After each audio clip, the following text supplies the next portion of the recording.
blunder, main lemes, nggak bisa manfaatin peluang. Apakah itu Indonesian value?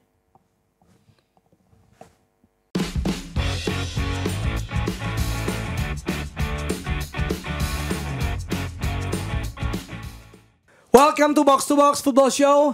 Sebuah episode yang direkam tepat setelah Indonesia tumbang dari Irak 0-2 bersama Gerard Arvino dan juga Declan Nizar dan juga Malik Rizaldi.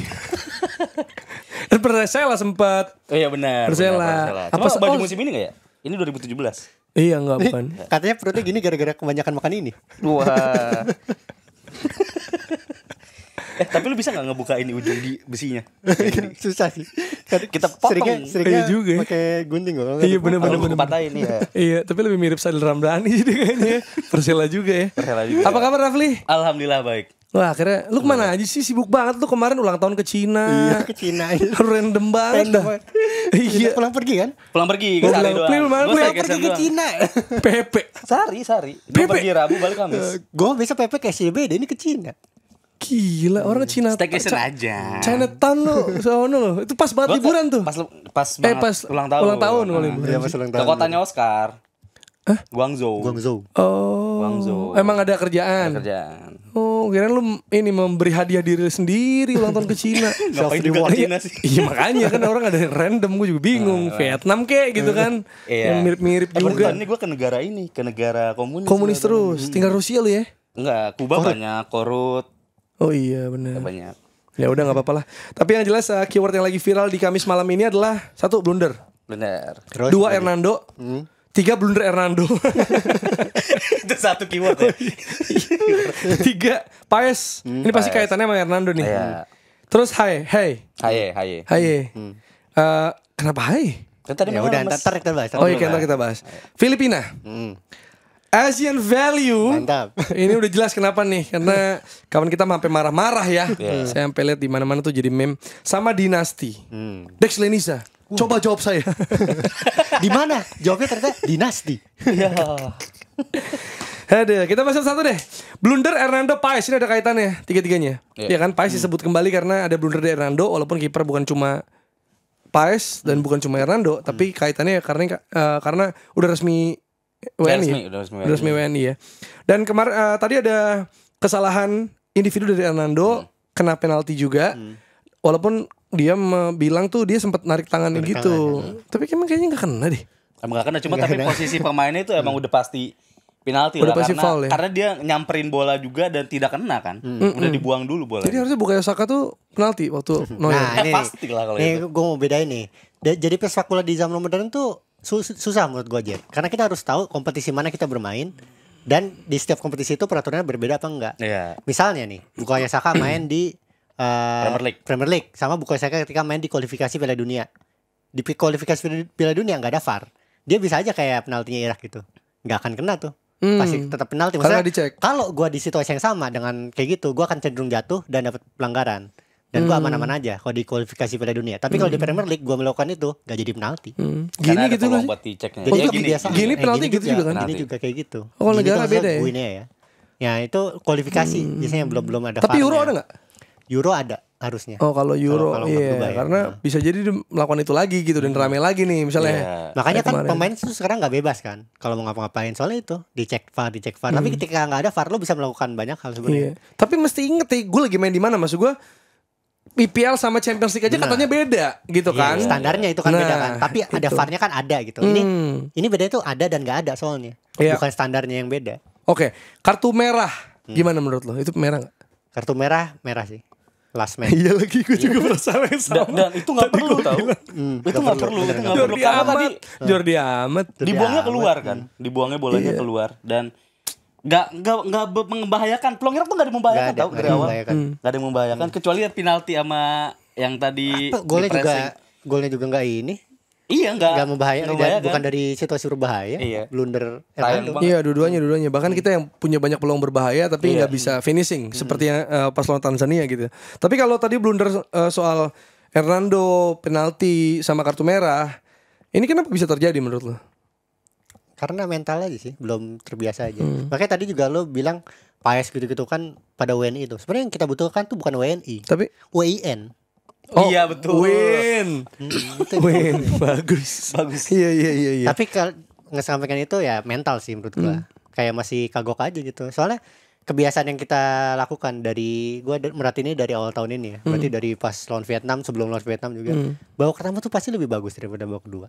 Yang enggak kayak gitu tuh cuman lawan Vietnam. Jepang apa? Iya. Vietnam yang kedua ya. Vietnam home kedua. away. Nah. Bahkan yang Australia di away. first half doang bagus. Iya. Second half habis. Sering banget kayak Iya. gitu. 2 gol kejadian di babak kedua. Tadi dua-duanya. Kartu merah di babak kedua. Iya. Tapi itu bingung ya, soalnya kalau dulu lah, maksudnya kita bisa ngomong mungkin sebelum era STY atau mungkin sebelum era pemain-pemain diaspora ini ya. Kita kan suka dibilang Indonesia mah pemainnya menit 60-an capek. Iya. 70-an gitu. Perkaranya tuh stamina gitu kan. Banyak bilang fisik, banyak bilang stamina. Sekarang sih kayaknya bukan soal itu ya, mentalitas. tapi mental ya kayaknya. Mentalitas. Kalau taktik babak kedua. gua ngerasa kita menang lah. Tadi pressing bagus juga, skema juga bagus, personel bagus-bagus juga, pemain-pemainnya diasporanya bagus-bagus juga. Emang mental aja. Belum terbiasa aja. Iya. Tapi kalau soal gol kedua, apakah Hernando memang layak disalahkan? Nggak disalahin sih. Dia terlalu berlama-lama. Dan dia tahu kan situasinya kan lagi ngejar kan. Itu kan lagi udah menit-menit terakhir. Ya dia sebaiknya ngirim bola ke depan aja sih. Terus enggak aja ya ke depan aja deh, ke depan pendek gitu. Kenapa mesti berlama-lama? Dan kalau lo lihat itu situasinya Hernando tuh lihat bola. Pas dia lagi nerima bola dia lihat bola. Mungkin dia nggak lihat ada 2 orang yang Pressing. pressing. Tapi kan itu ada dua kali dia sentuhan dulu sebelum akhirnya bola kerebut kan. Jadi dia punya banyak waktu lah untuk memutuskan, untuk scanning, untuk memutusin entah gue mau buang atau gue mau umpan jauh ke depan. Dan sebenarnya tuh dari pas back pass Asnawi ya, back pass Asnawi tuh gue udah nyayangin kenapa di back pass, karena pelan banget back passnya itu. Makanya kedua pemain Irak tuh bisa sempat waktu buat pressing dan Hernando ngejar dulu ke depan. Itu namanya kalau kata Waldo inviting the press. No? Itu operannya menginvite pemain Irak untuk nge-press. Iya, itu udah.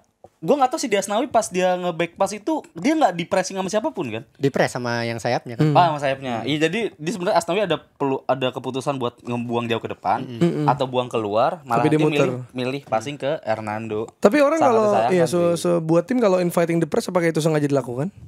Atau Kalau tertekan yang aja? Asnawi nggak sengaja sih. Iya, tapi Kalau biasanya Arsenal, sengaja. David Raya tuh sengaja tuh kayak gitu. Tadi kalau Hernando Ari pas yang kejadian gol menurut gue sih nggak sengaja. De Jong juga Filipin kayaknya. bikin gol. De Jong Barcelona juga suka tuh.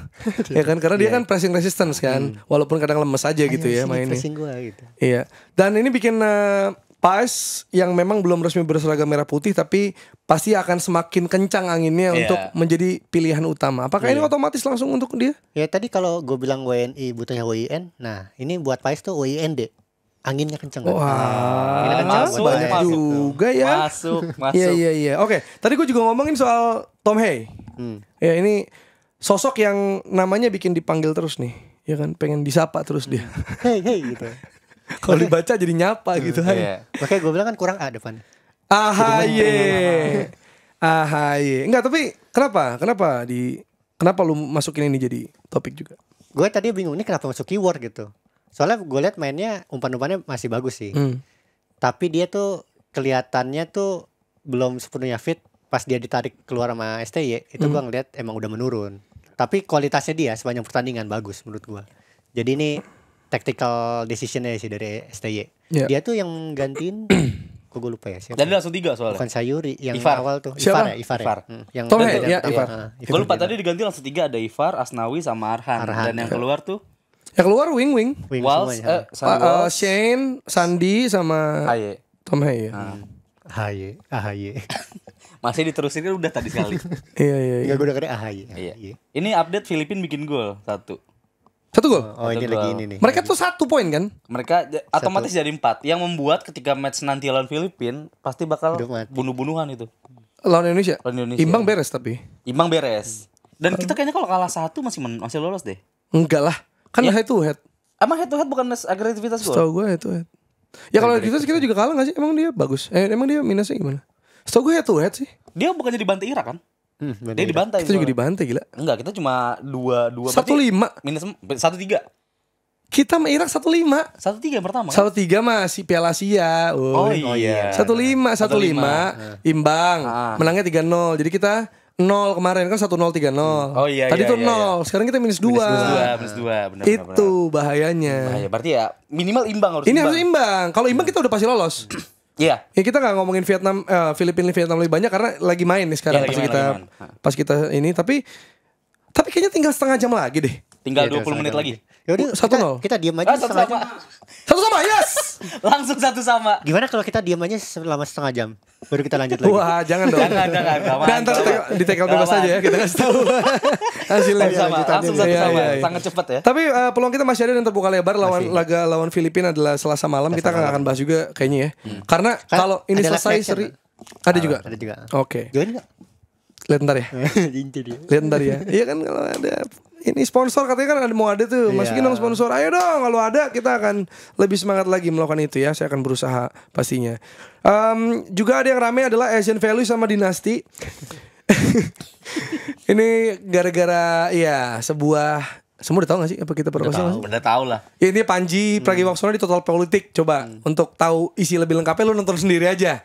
Biar kita nggak leading ya, biar nggak menit 20 ke atas sih biar serunya. 20 ke atas. 20 ke atas. 20 langsung ke atas. 20 ke atas ya. Enggak usah awal enggak usah lah. Masih basa-basi.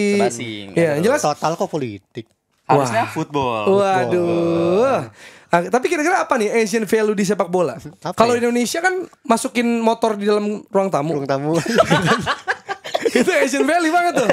Asian value banget. Apalagi ya? Itu.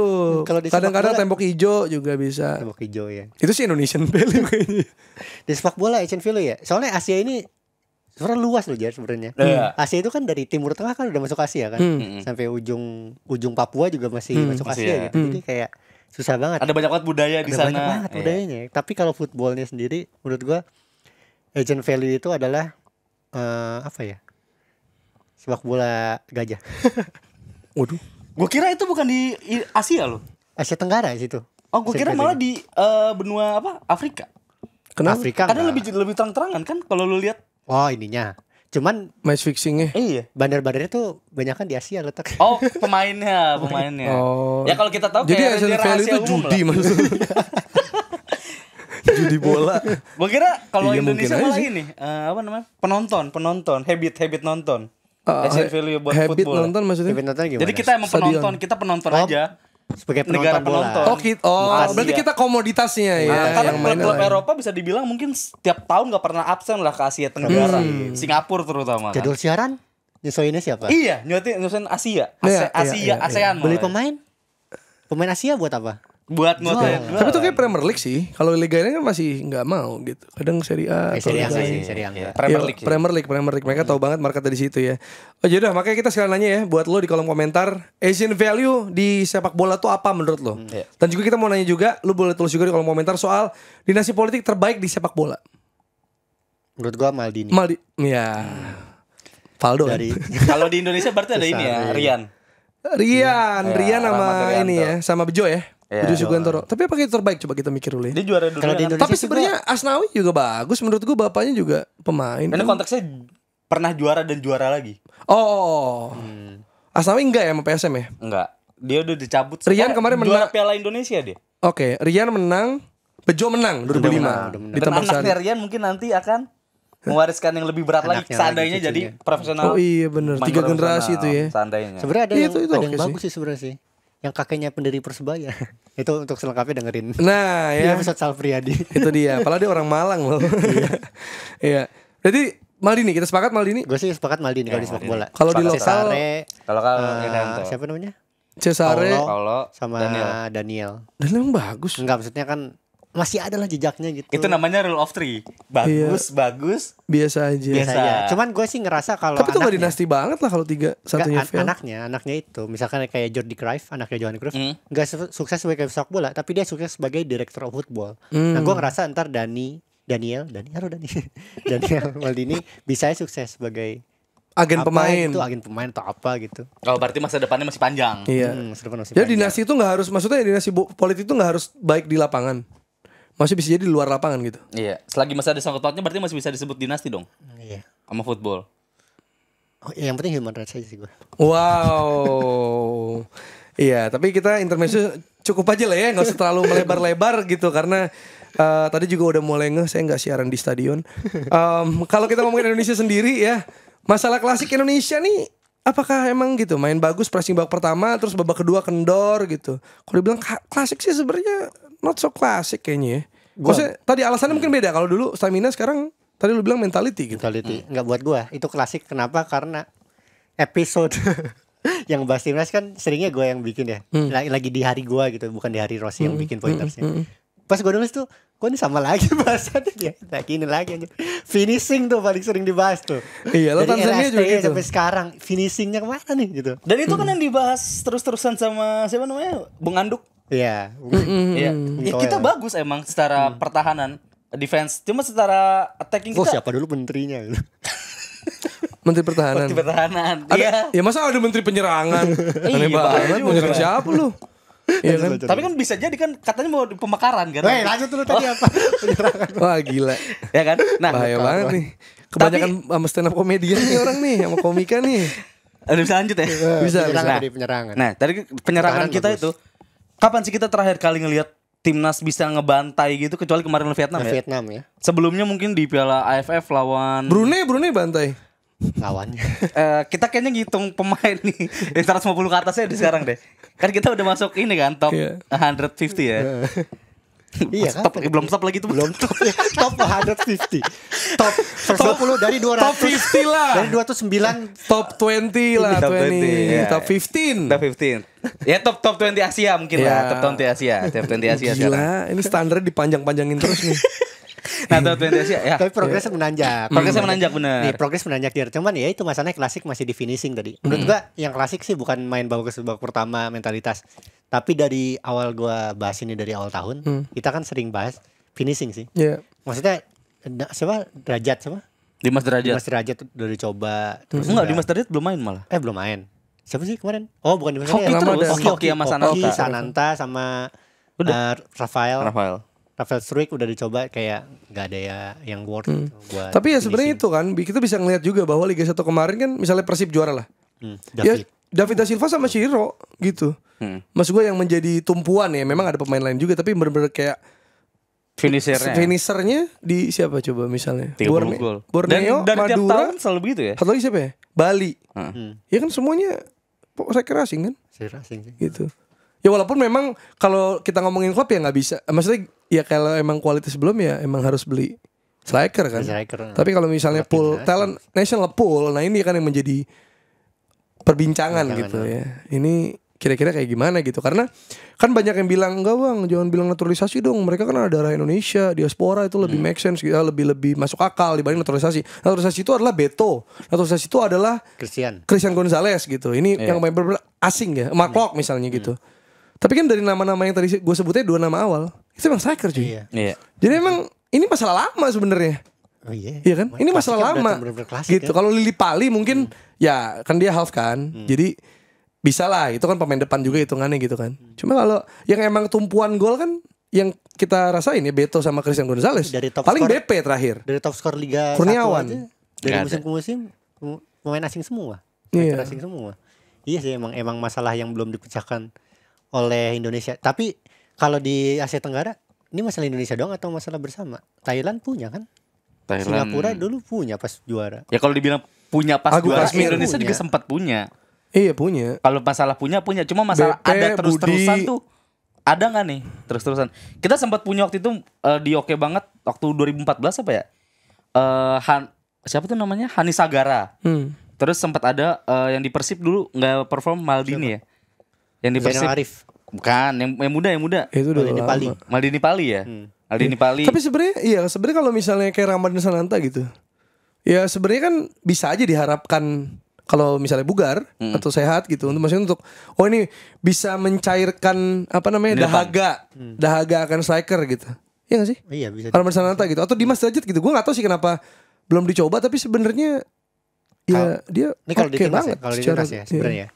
Menurut gua STY ini juga udah ini sih kritik buat ST yang udah lama. Dia tuh gak nonton Liga 1 juga. Iya. Tapi kalaupun nonton emang dia nemuin bakal striker-striker asing yang makanya Malik Rizaldi bakal diambil kan. Memang, cuman kalau dia nonton maksudnya dia tuh pasti akan mencoba striker-striker lokal Indonesia yang main gitu. Dia pasti akan nyoba. Jangan dia nonton terus dia lihat ternyata striker Indonesia nggak sebagus itu. Tapi gue merasa kayak kemarin waktu lawan Tanzania kan itu kan pertandingan tertutup yang gak dihitung FIFA kan. Training ya itu ya. Training itu yang bisa mainin semua pemain gitu. Nah yang kayak gitu-gitu pasti dia pengen nyoba lah pasti kalau sebagai pelatih. Maksudnya lo tuh ada bahannya nih ada nih.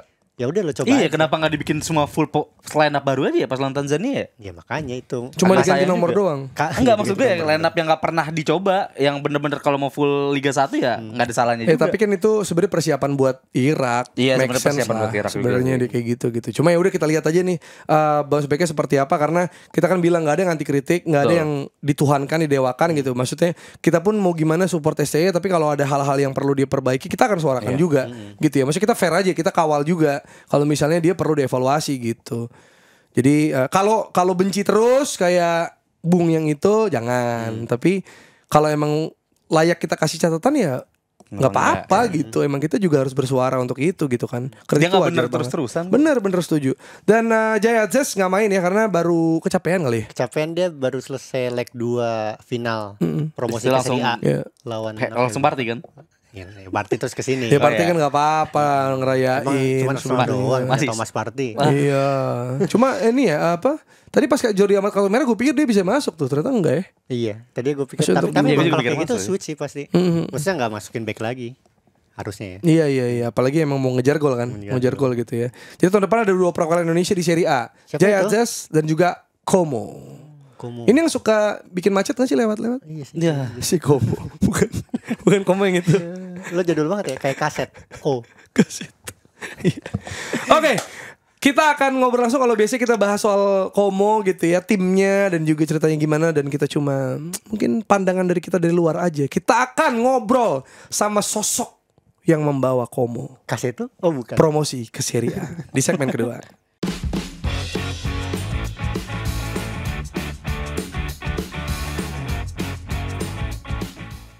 Kita sudah sampai di segmen kedua dan kita nggak pengen ngomongin sesuatu cuma dari luar aja gitu ya, karena kita langsung datangkan ke sini. Inilah dia bestinya Cesc Fabregas, orang Indonesia kelahiran Bandung yang menjadi asisten pelatih Como 1907. Dani Suryadi. Thank you. Ini dong lo ngomong apa gitu Itali dong. Apa ya? Apa aja terserah. Buonasera, tutto. Artinya apa? Selamat malam semuanya. Oh. Gitu doang. Gitu doang. Ada instruksi apa enggak ya? Un burro amoroso gitu dong. Apaan? Gak tahu gue juga. Oh. Un burro amoroso. Cappuccino buatanmu. Nadine, cappuccino buatanmu? Ya. Numero 1. Wah itu mah.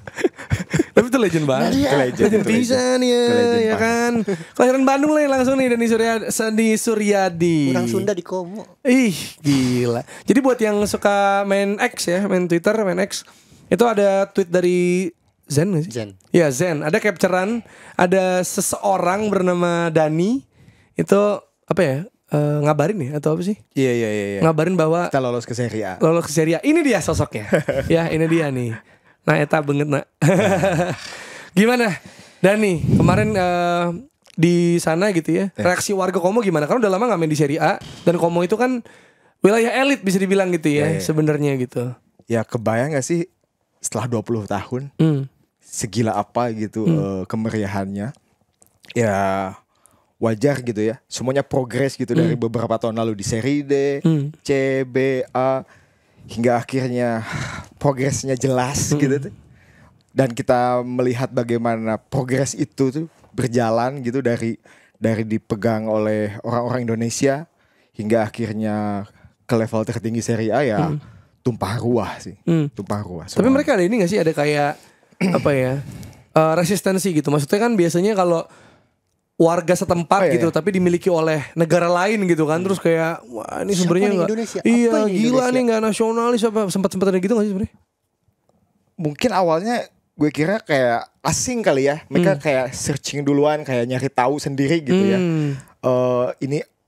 ini negara mana sih gitu, ini siapa sih gitu, kayak apaan ini nih kok gitu. Nah tapi kan kita nggak bisa kayak ini gue tuh nih gini, gue baik, gue peduli sama klub, nggak bisa kan. Yang membuktikan apa yang kita kerjakan kan, apa yang kita lakukan untuk klub tercinta mereka gitu, itu yang menjawab. Dan jawabannya seperti ini, kebayang gitu, kita akhirnya diterima dengan baik jadinya di sana.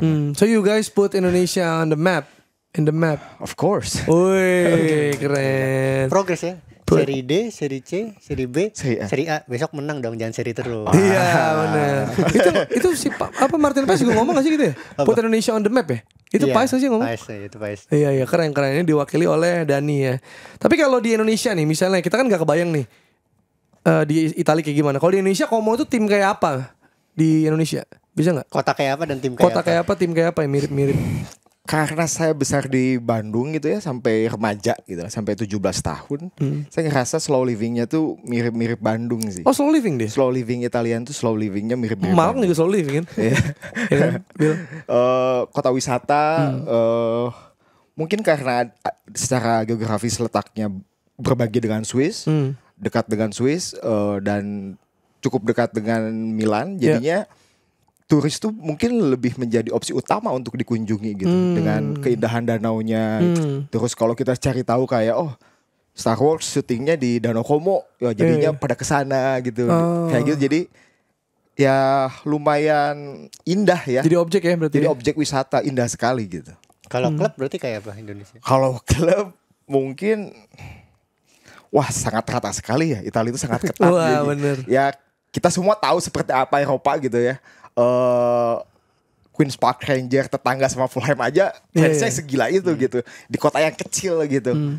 Apalagi Italia gitu yang setiap kota pasti ada beberapa klub gitu. Iya, negara tradisional juga ya.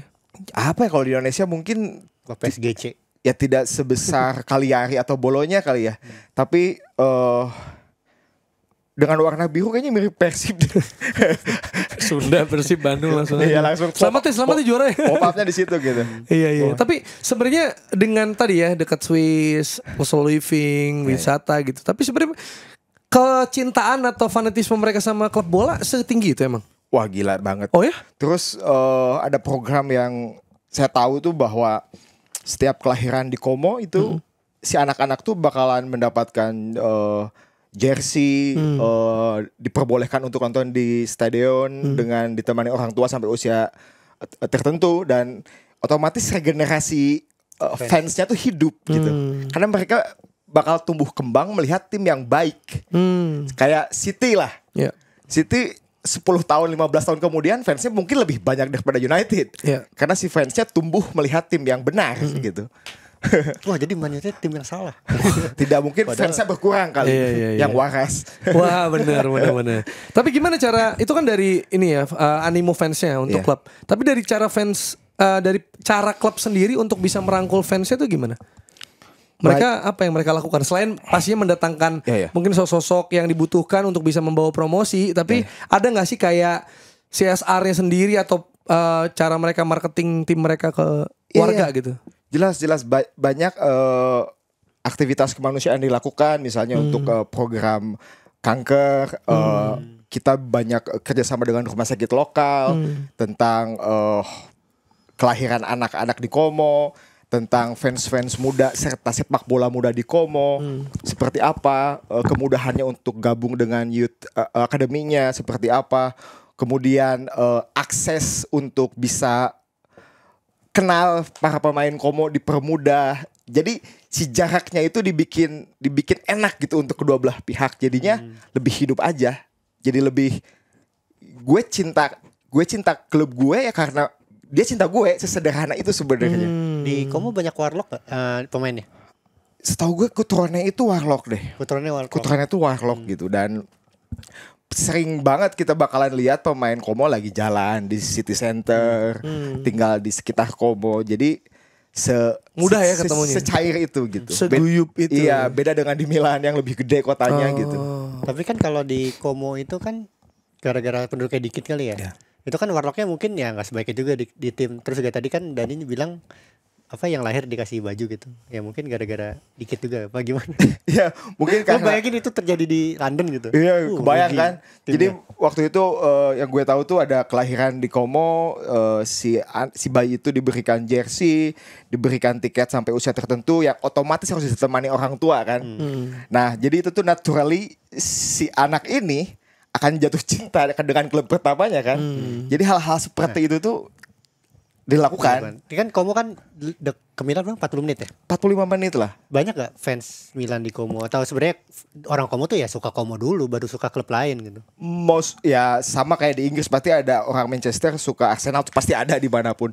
Ya sama sih ada orang Milan misalnya ada temen yang gue kenal dia tinggal di Como tapi dia suka Inter ada yang tinggal di ada yang tinggal di Como suka Juventus ada.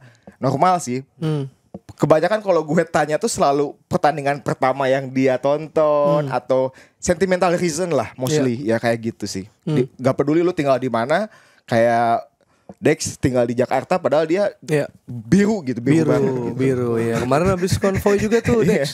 Iya. Tapi ini gue yakin ditanyakan pengen ditanyakan juga sama yang lagi nonton nih terkait soal lo jadi asisten pelatih Como gitu yang sekarang di Serie A. Itu journey-nya gimana tuh? Dan maksudnya prosesnya gimana? Terus pastinya kalau kan pelatih tuh ada license-nya. Ya. Terus pokoknya story dari lo nih warga Bandung gitu kan, Sunda gitu berangkat ke sana. Apakah lo juga sebelumnya di sini punya kiprah atau lo diajak atau gimana proses sampai lo Di Como bukan di Ajax. Di Ajax. Di Ajax. Di Ajax. Gimana sampai lo end up di Como nih perjalanan lo? Sampai end up di Como, disclaimer gue sekarang di Primavera di under 19 jadi tidak di first team. Fokusnya membantu asisten, membantu kepala pelatih, fokus di analisis juga. Berarti sama Kurniawan? Sama Kurniawan. End up di Como semuanya ya dari kecintaan kita terhadap bola, tetapi kita tidak tahu aksesnya kemana. Iya, kan semua orang gitu tuh. Nah makanya mungkin dari cerita lo tuh orang terinspirasi. Oh lewat sini jalurnya gitu. Oh iya. Gimana sih? Mungkin karena dari senang membaca dan menulis kali ya. Dulu gue kenal Pandit Football, gue belajar menulis membawa gue harus banyak membaca naturally. Dengan banyak membaca dan menulis, kerangka berpikir dalam risetnya semakin lebih baik hingga akhirnya kayaknya di sini mentok, kayaknya ada jalan lain deh. Plan tuh gak cuma A doang, ada A1, A2, A3 dan B1, B2, B3. Yang penting goalsnya kemana. Akhirnya dengan tahu cara riset seperti apa, itu ngelit gue ke Inggris. Inggris membuka peluang pelatih gratis free tuition beasiswa untuk Asia dan Afrika. Wow, itu program yang sama berarti ya? Program 2000 itu mulai ini. Itu 2015. Itu gue sendirian. Oh jadi lu gak ada? Belum ada tuh ya. Itu kayaknya masih jauh deh. Itu masih jauh. Nah, jadi itu cara nyarinya gimana tuh? Maksud lu gimana? riset. Jadi gue masuk ke website FA Inggris. Ada apa di situ? Gue baca semua kolomnya detail seperti apa, syaratnya seperti apa. Kayaknya gue bisa deh. Gue apply, bikin essay dan ya udah berangkat. Gue ambil license UFA. Wow. Mengikut jalurnya sendirian. Gak ada ordal dari lu Gue sendiri. gue berharap ada waktu itu. Tapi sayangnya tidak. Gue sendirian orang Bandung waktu itu di Hull City. 3 bulan kemudian pindah ke Leicester. Kebetulan pas Leicester juara warna biru juga. Wow. Berarti tim Leicester juara ada lu tuh. Iya. Tapi lu ngurus Primavera juga? Enggak, gue magang di JNJ Football Academy di bawah naungan Leicester City.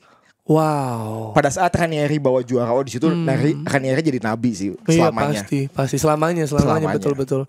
Iya jadi lu nyari sendiri di website FA. Jadi sebenarnya dengan cerita lu ini ya nggak ada lagi alasan orang gue nggak punya privilege. Iya. Lu juga nyari sendiri, riset gitu. Iya. Mungkin kalau yang belum menemukan ya itu belum cukup dalam risetnya karena ternyata ada. Lu biasa riset soalnya lu kuliah ini kan apa?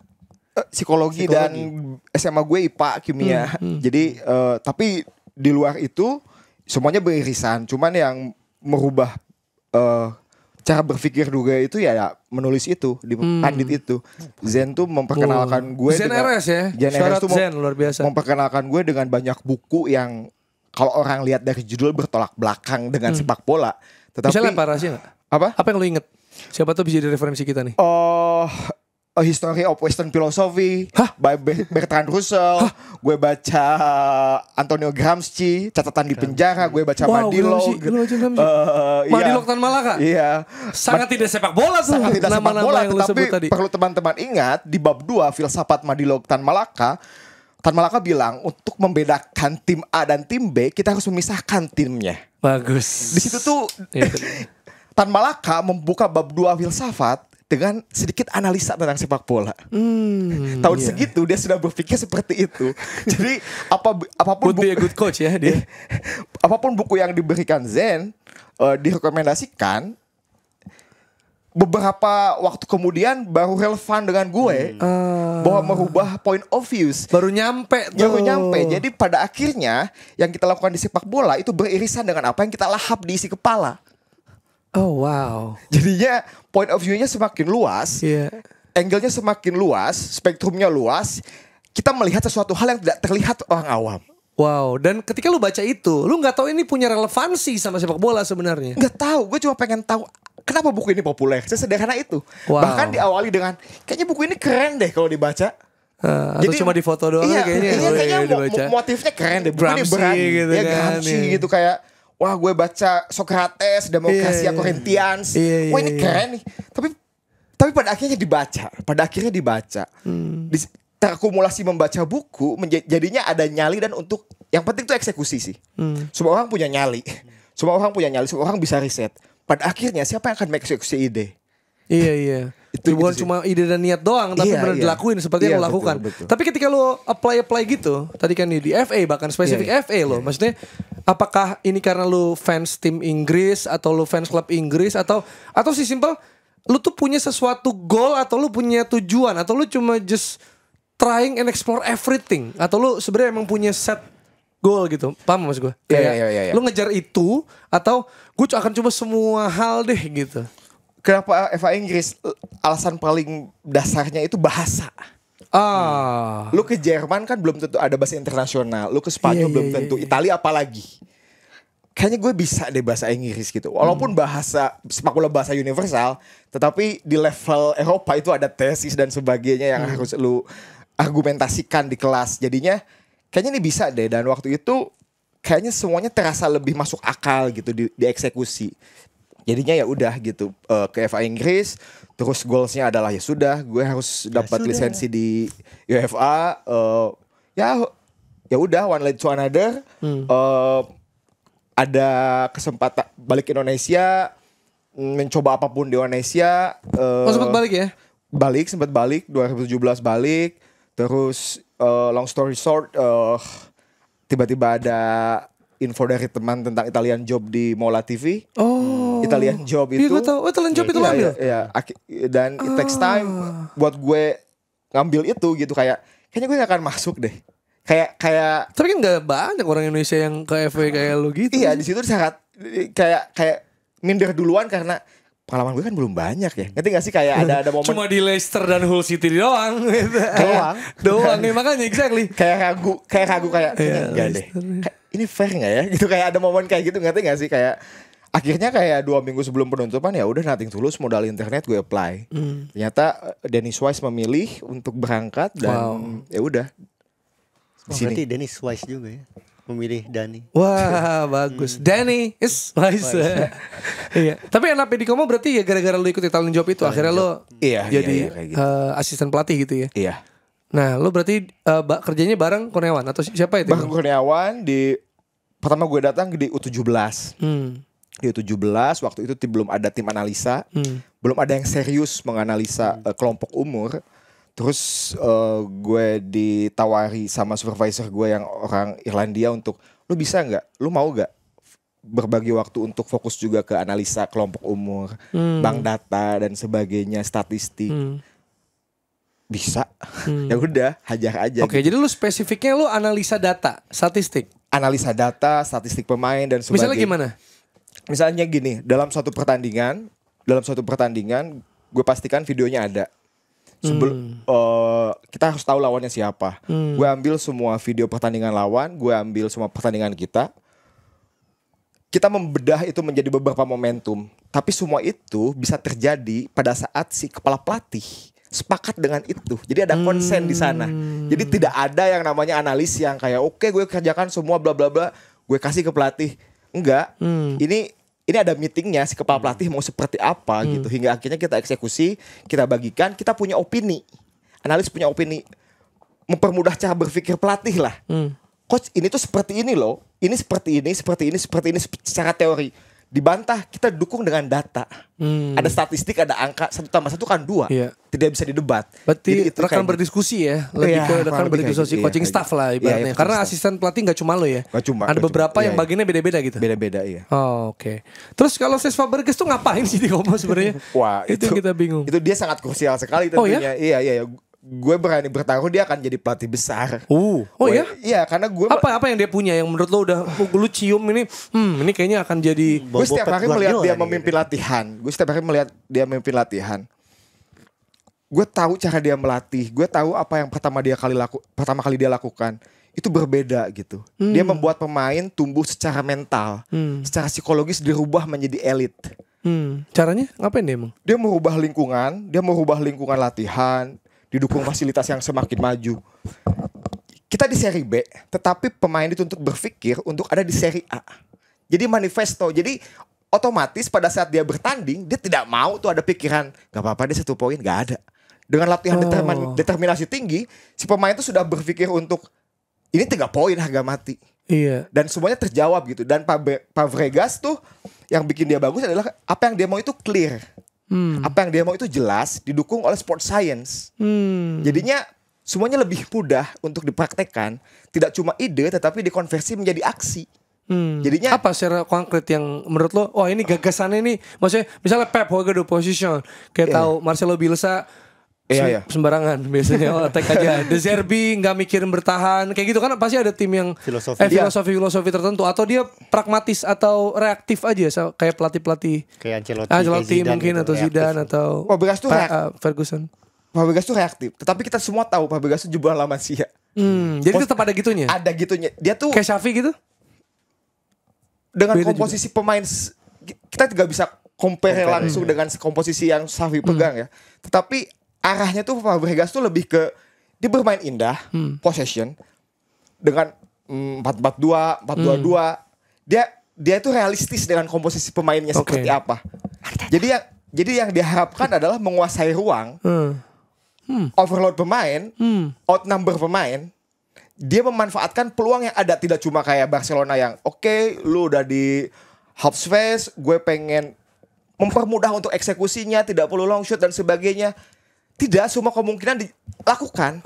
Pemain dibebaskan untuk mengeksekusi seperti apa. Kita nggak bisa bandingin karena pemain Como pasti tidak sehebat pemain-pemain yang ini. Cuma kalau dari cara melatih, gaya melatih, sistem, visi atau skema begitu ya.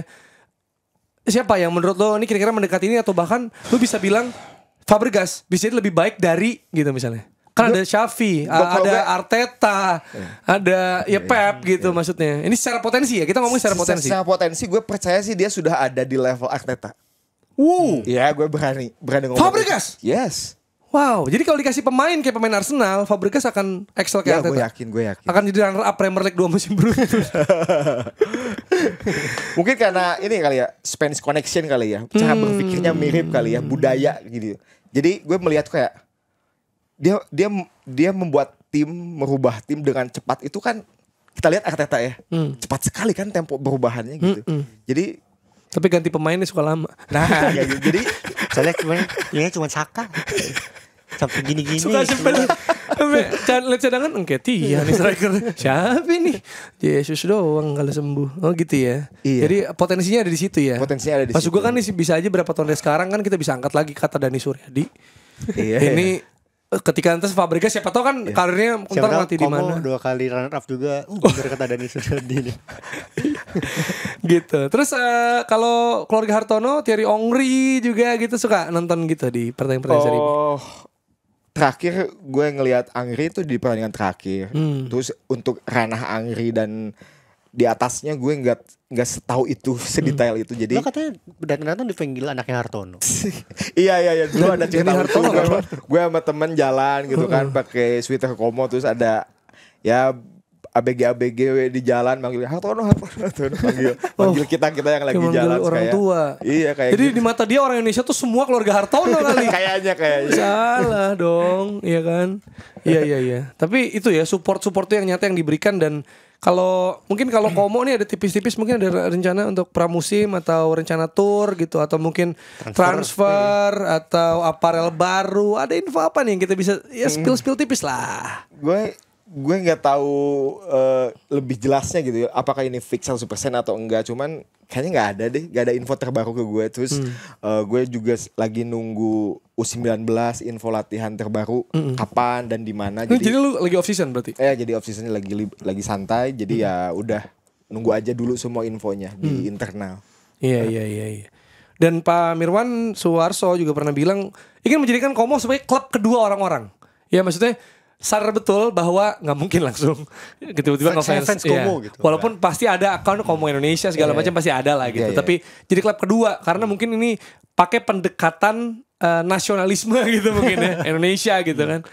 Nah, gimana lu ngelihat ini arahnya ke sana terutama untuk misalnya Indonesia dan lain sebagainya. Kalau menurut gue itu beneran akan terjadi ya, karena memang ya kita realistis ya. Banyak orang yang baru dengar Komo gitu. Tetapi dengan adanya kita orang-orang Indonesia di sana dengan hasilnya seperti ini, untuk menjadikan itu klub kedua itu sangat-sangat make sense. Beneran ya nasionalisme itu pasti ada gitu, dan tidak ada kayak munculnya fans City tiba-tiba di Jakarta tiba-tiba banyak. Itu kan awalnya opsi kedua setelah Manchester lain gitu misalnya. Jadi kayak putus asa, kayaknya ini dukung biru lebih oke deh, lebih menyenangkan deh, banyak menangnya. Nah, Komo itu menjawab itu gitu. Dan itu tuh pasti akan terjadi gitu. Dia akan menjadi klub kedua buat banyak orang di Indonesia tuh pasti. Karena memang arahnya akan ke sana gitu. Dengan hasil yang sejauh ini kan menyenangkan sekali hasilnya kayak gitu. Itu di Indonesia doang atau sebenarnya visi di global juga kayak gitu. Maksudnya kan orang-orang kan suka sama tim underdog kan. Iya. Lagi Komo baru promosi nih Fabregas. Apalagi kalau jersinya bagus gitu. Iya. Ya itu bisa jadi tim kedua buat semua orang juga. Maksudnya nggak harus dia punya ikatan dengan Indonesia tahun betul. gitu. Kalau lu follow akun Instagramnya Komo official tuh, lu bisa lihat banyak banget video orang-orang dari berbagai negara datang ke Komo dan akhirnya menjadi fans ya, karena bener kata Dex tadi, banyak orang-orang kayak US, Irlandia atau negara manapun yang memang entahlah mereka punya alasan pribadi lah di luar sentimental reason untuk mendukung Komo, dan itu terjadi gitu. Dan itu terjadi, gue lihat sendiri kayak ini ada orang dari Texas yang dukung Komo. Tahu dari mana dia? Dengan alasan gue suka logonya, atau dengan alasan gue suka aja kota ini dan gue suka aja warna jersinya. Kayak oke, menarik gitu. Dan ada banyak alasan orang suka. Banyak alasan. Jadi itu bisa terjadi gitu ya. Dan ya itu yang kita harapkan ya dari Komo untuk terus berkembang juga dan membawa gini. Kemarin kan sempat ramai juga soal ini pemain Indonesia langsung masuk gitu kan. Tapi kan ya pasti ada standar tertentu gitu. Cuma maksud gue gini, kalau pemain mungkin belum, kita akuin secara kualitas gitu ya. Tapi paling tidak coaching staff yang ada gitu, yang mana kalau misalnya lo ngerasa misalnya Dani di sana ya gara-gara mungkin Indonesia pemiliknya jadi lo bisa masuk. Tapi nggak banyak orang yang tahu bahwa Dani udah sempat di Hull City, udah sempat di Leicester ya, walaupun tim akademi segala macam. Tapi lu tuh udah melakukan itu dulu, sehingga penunjukan lu pun berdasarkan CV lu sebelumnya. Bukan ditunjuk juga, nge-apply. Iya nge-apply, maksudnya apply gitu, maksudnya akhirnya jadi ini gitu, tim gitu ya. Termasuk untuk Kurniawan juga gitu. Pernah latih di Malaysia juga, maksudnya ini bukan asal istilahnya orang Indonesia, berarti lu akan ditarik gitu, nggak kesemuanya itu caranya kan? Iya betul.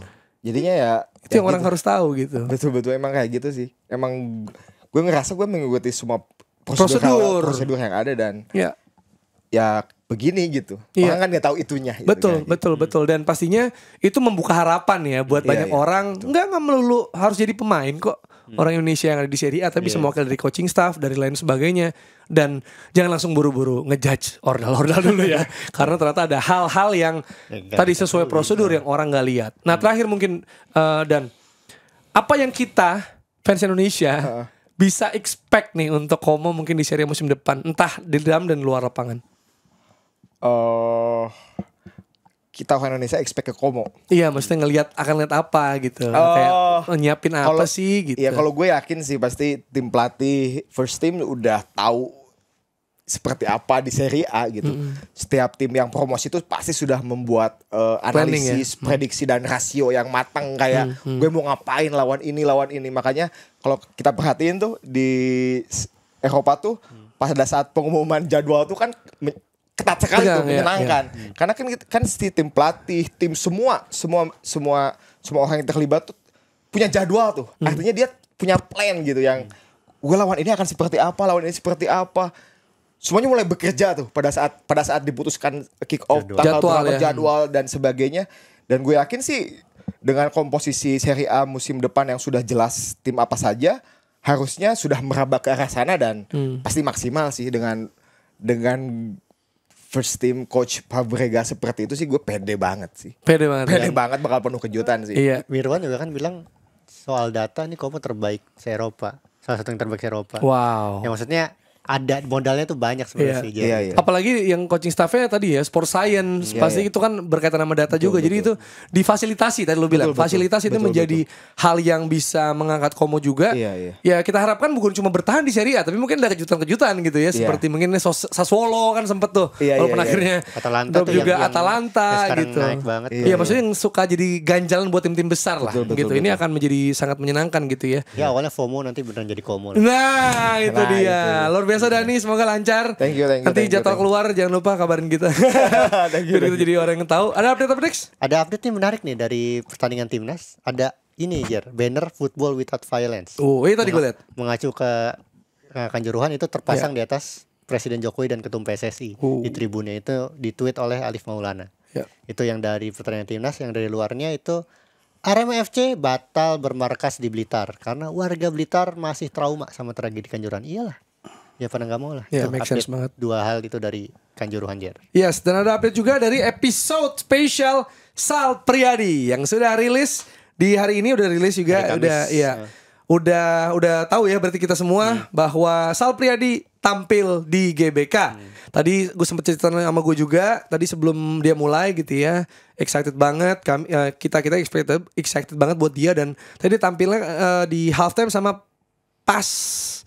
post match kayaknya kalau nggak salah ya 2 kali ditampilkan gitu. Dan obrolan soal Sal Priadi dan sepak bola ya ini sudah bisa kita dengarkan di YouTube Box to Box. Pastinya ada secara episode gue suka gue ya, ada banyak keseruan. Jadi, terjadi ada banyak hal juga yang baru tahu gitu. Kakeknya Sal kan orang Malang, ternyata pendiri Persebaya. Kakeknya pendiri Persebaya, dia fans MU. Kenapa dia fans MU? Dia apa sepak bola yang dari planet lain siapa? Dan ini sih kesukaan-kesukaannya bahwa ternyata dia adalah pecinta Saint Pauli dan sebagainya gitu ya. Itu menarik banget lah sisi lain. Dan kita jadi kepikiran buat ngundang musisi-musisi lain ya, atau aktor atau dari profesi lain, nggak harus dari pandit sih. Kata Bayang boleh. Iya boleh kalau mau juga. Marsha Timothy suka bola kan gitu. Iya, jadi kalau misalnya lu juga punya pendapat dan juga lu punya kerinduan gitu, kira-kira kita mau ngobrol sama siapa, mungkin boleh tulis kolom komentar. Siapa tahu bisa dilihat dari tim publicistnya musisi atau aktor atau siapapun tersebut, dan kita juga bisa punya aksesnya. Siapa tahu. Lihat aja yang lagi bikin film siapa sih sekarang. Nah, yang lagi bikin series siapa, yang lagi bikin lagu siapa. Nah itu tuh. Nah itu sebut dia. Aja di situ pokoknya. Sebut aja karena ke penasaran kita, rasa penasaran kita akan Como paling tidak sudah diwakili oleh Dani. Ya, terima kasih banyak. Hatur nuhun pisan Kang Dani. Dan itulah dia episode Box to Box Football Show kali ini, dan kita akan ketemu lagi di hari Selasa. Live reaction insyaallah. Selasa ya? Seninnya gak ada kan? Seninnya gak ada. Yes, libur sebentar. Ya, tidak ada episode dari Senin, dan Selasa kita akan live reaction. Langsung episode lagi. Langsung episode, tapi naiknya berarti Rabu. Naiknya berarti hari Rabu. Itu dia. Jangan lupa untuk like, subscribe, kasih lonceng juga. Euro jangan lupa, nanti kita akan ada info-info dan juga show tentang Euro Fantasy. Ya, yang juga Podfest juga. Podfest juga, kita akan tampil di Podfest, luar biasa. Sibuk banget kayaknya. Iya nih. Aduh, kayaknya kita harus mensyukuri libur hari Senin ini ya, walaupun Selasanya akan sampai dini hari pastinya, soalnya game malam ya. Terima kasih, sampai ketemu lagi di episode selanjutnya dari Box to Box Football Show. Sepertinya kau memang dari planet yang lain, dikirim ke bumi untuk Sal. Menurut lo siapa pemain bola yang datang dari planet lain untuk menghibur kita semua?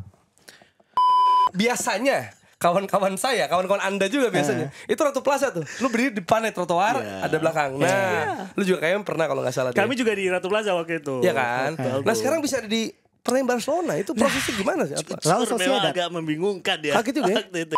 Sebenarnya kakek lu adalah pendiri Persebaya. Gimana ceritanya tuh? Ini Malang lu ini. Iya. Pendiri Persebaya tinggal di Malang nih. Gimana pertempuran hati dan batin lu nih? Asli, gue itu tahu bahwa kakek gue pendiri Persebaya. Nah, ada satu lagi nih. Nah, ini yang membuat lu culture banget. Menurut gue ini culture banget. Culture parah, bro. Parah sih. Sepak bola adalah aku. Hey. This is Saint Pauli. Sang Pauli. Gila. Yeah, sekarang pasti. dia warnanya ganti pasti biar lebih viral. Algoritma sosial media tidak sama dengan algoritma kita sebagai pekarya. Maksudnya gue pribadi sebagai pekarya.